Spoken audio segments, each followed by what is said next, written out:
Medical के हमारी महारानी लक्ष्मीबाई मेडिकल कॉलेज के प्रिंसिपल साहब का इन सब के माध्यम से ऑपरेशन स्माइल और वीरांगना फाउंडेशन निःशुल्क एक कैंप कर रही है। जो बच्चों के कटे होंठ होते हैं, ऊपर के कटे होंठ होते हैं और या बच्चों का जबान ऊपर तलवे से जुड़ जाती है, इनकी सर्जरी कराने के लिए।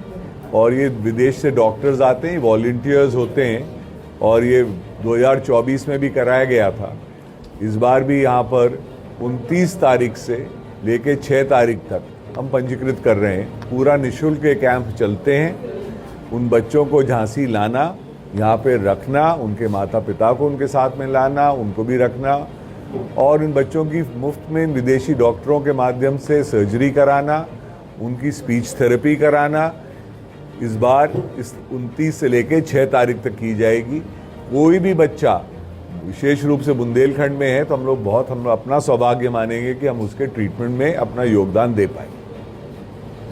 कहीं पे भी बच्चा अगर यूपी में भी होगा तो उसको भी लाने की व्यवस्था की जाएगी। अभी हमारे पास कुछ बच्चे दूर दूर दराज इलाकों से उन्होंने पंजीकृत कराया है। राजस्थान से भी कुछ लोगों के नाम आए, उत्तर प्रदेश के भी कुछ जिलों से नाम आए हैं।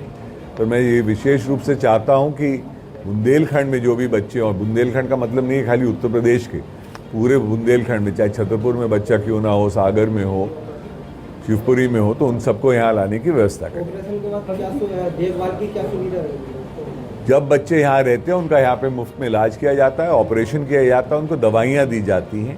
उसके बाद उनको एक नंबर शेयर करे जाते हैं कि अगर उसके बाद में उसको कोई दिक्कत आती है तो वहाँ पे बात कर सकता हो।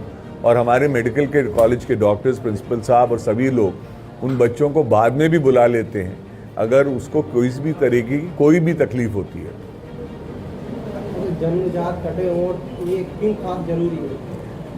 ये देखिए, बिकॉज ये ऑपरेशन बहुत महंगा होता है, तो बहुत सारे गांव के लोग इन बच्चों के ऑपरेशन नहीं करा पाते हैं और ये महंगे होने की वजह से वो बच्चे आजीवन उस कटे होंठ के साथ घूमते हैं।